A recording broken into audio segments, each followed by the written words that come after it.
Hey everyone, Roomba here. Today I'll be showing you pipe layering, a new feature coming to SS14 that allows you to fit multiple pipes on the same tile in different unique layers. I just showed you this with the RCCT, or Radiator Cooled Chambered Tritium. Usually this was very complex to build and took up a lot of time as you had to deal with the one pipe per tile per unique direction rule. However, now with pipe layering, we can simply define up to 3 pipes on the same tile going in every unique direction, which allows us to be extremely compact and have basically everything pointing towards one face that's accessible to us. Chromium Boy, the author of the Pipe Layers PR, invited me to give a little demonstration of its capabilities, so in this video I'll generally be working through a few examples, what the Pipe Layers PR brings, and how it can be used to improve your setups. As you just saw, pipes are no longer constrained to just one pipe per tile. You can now have up to 3 pipes per tile in each unique direction. You can place pipes using the construction menu, and you'll get a little overlay with 3 little dots telling you which layer you want to place the pipe in. This allows for very fast and easy pipe placement across multiple layers, which means that the system isn't sluggish, it's very clean, very easy, it's contextual, and it does what you want. This works for the entity spawn panel as well, so mappers aren't stuck in the past, spawning a million different prototypes. It all simply works, everything connects, and generally it's a very easy and fun solution. The gas pipe manifold allows you to bridge multiple pipe layers into each other, which means that you can simply place them down and multiple pipe layers can now connect to each other, which means that you can have multiple pipe layers transfer and share gases, and you can change the layer of pipes. For example, if you have a pipe that's on this layer and you want to output it to a pipe that's on this layer, the gas pipe manifold will simply share all of the gases with everything, and everything will work out. Pipe layers are called pipe configurations or device configurations, and they can be adjusted with your standard screwdriver. You can just click on the device and it will adjust between different configurations, cycles between primary, secondary, and tertiary configurations, and you can do this with pipes as well as atmospheric devices that support this. You're probably wondering how this works with devices that are covered by tile. After all, you might accidentally screwdriver a device that's just in the floor and it'll change configuration. Fear not, as this is explicitly blocked, you will have to pry the tile up beforehand and then you can change the configuration like so.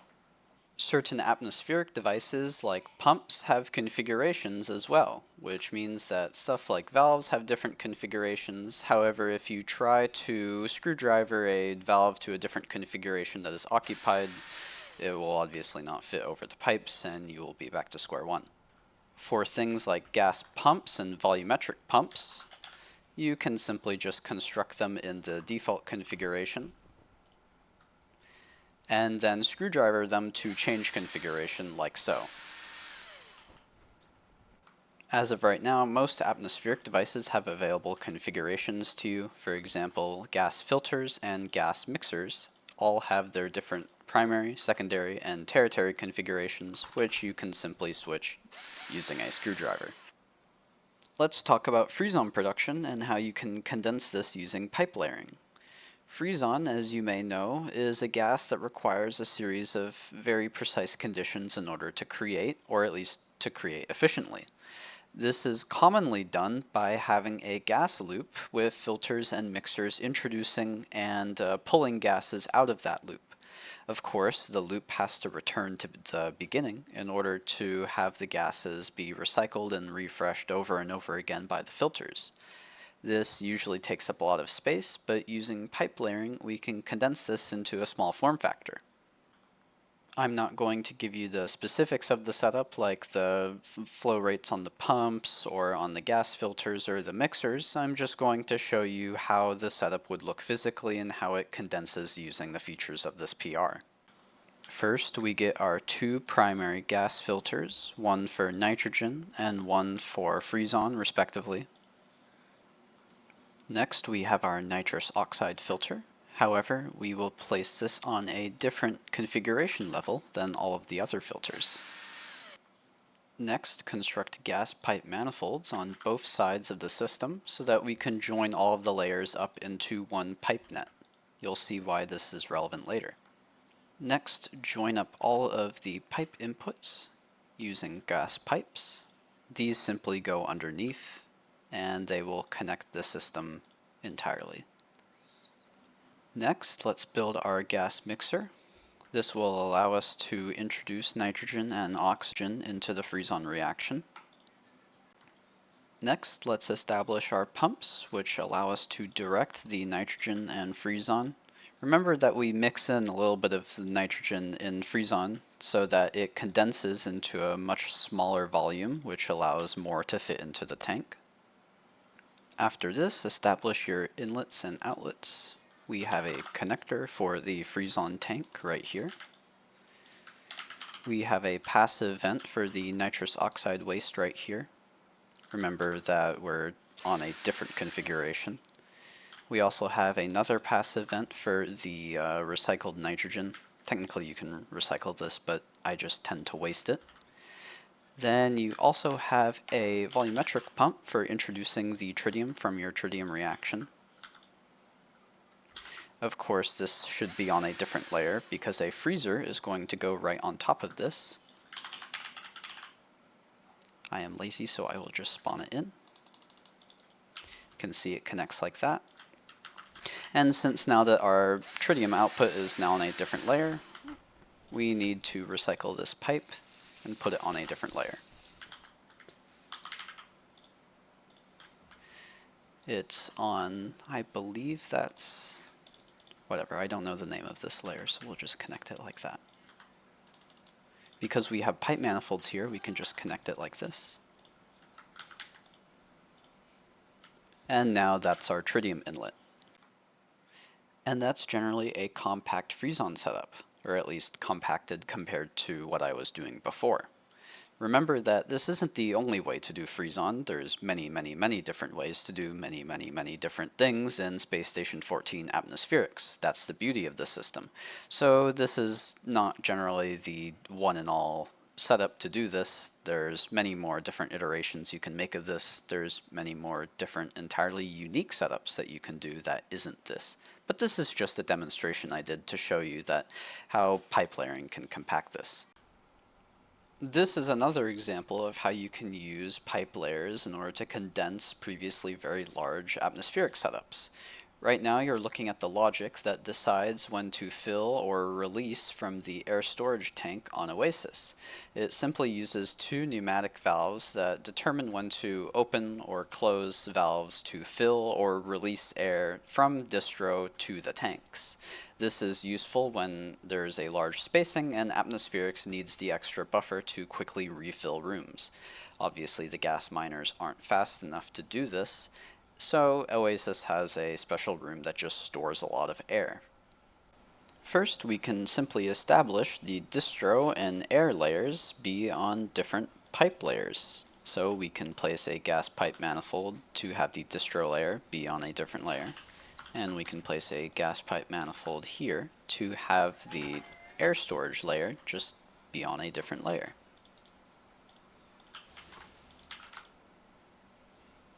Next, we'll simply just delete the previous implementation of what was there.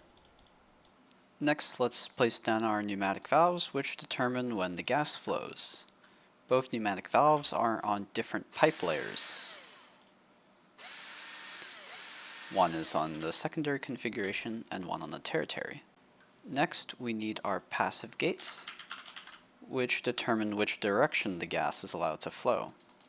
Remember that pneumatic valves are bidirectional in their flow, so we need to establish some sort of restriction in order to get the behavior we want. And we need to adjust them to the desired configuration so that they line up. This pneumatic valve was feeding from the air tank, so let's go ahead and pipe that in right now. This gas pipe needs to be a T-junction. And then this feeds into the control side of the pneumatic valve. The other side of the pneumatic valve was the distro side, so let's go ahead and wire that now. Remember, this needs to be a T-junction as well. Oops.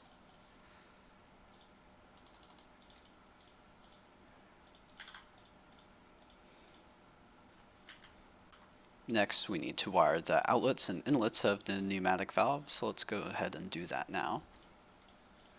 This is just a simple straight.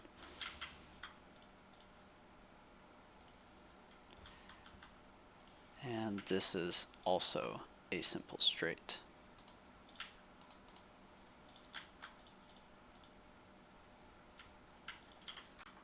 Now that's the pneumatic valve logic done, but remember we had a emergency distro drain valve right here for draining the tank. So let's go ahead and place a passive gate right here to ensure that our flow is one way, so that waste can't flow back into distro for whatever reason. And then let's go ahead and wire that up now. We saved the center layer for last. Or I guess that's not necessary. And you can see how compact this setup is now. It only takes up a 2 by, I'd say about 5 area. And we have this empty space right here. For parity, I'm just going to spray paint the side so that you can see exactly what's going on. This is the distro side.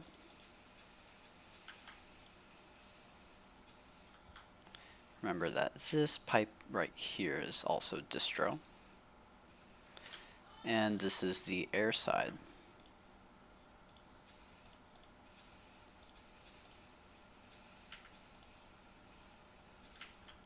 This pipe right here is also air. And you can see how it's generally a lot more compact. It may be a little bit harder to read, but at the end of the day, if you're looking for a nice compact setup and you want to flex on some people, then there you go. And that's all I have for you today. Remember that in atmospherics, there's many different ways to solve a problem, and that's part of the fun of the department.